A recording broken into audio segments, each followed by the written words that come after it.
જય માતાજી મિત્રો, સ્વાગત છે તમારું ગુજરાતી ટેકનિકલ ગુરુ ચેનલમાં। તો મિત્રો, આજનો ટોપિક છે કોપીરાઇટ સ્ટ્રાઇક પર। તો મિત્રો, કોપીરાઇટ સ્ટ્રાઇક કેટલી આવે છે અને તેનાથી બચવા માટે આપણે શું કરવું જોઈએ। કોપીરાઇટ સ્ટ્રાઇક 4 આવે છે અને પ્રથમ સ્ટ્રાઇક વોર્નિંગ ગણવામાં આવે છે અને 3 સ્ટ્રાઇક આવે તો ચેનલ ડિલીટ થઈ શકે છે। પ્રથમ વોર્નિંગ સ્ટ્રાઇક આવે છે તો મિત્રો તે ચેનલ ઉપર કોઈ અસર કરતો નથી।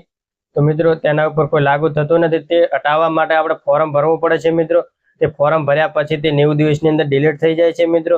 અને જો 90 દિવસની અંદર સ્ટ્રાઇક આવે તો પ્રથમ સ્ટ્રાઇક ગણવામાં આવે છે અને તે 7 દિવસ માટે વિડીયો કે લાઈવ કરવાનું અપલોડ કરવાનું બંધ થઈ જાય છે। તો 90 દિવસની અંદર જો બીજી સ્ટ્રાઇક આવે છે તો તે 14 દિવસ અપલોડ કરવાનું બંધ થઈ જાય છે મિત્રો।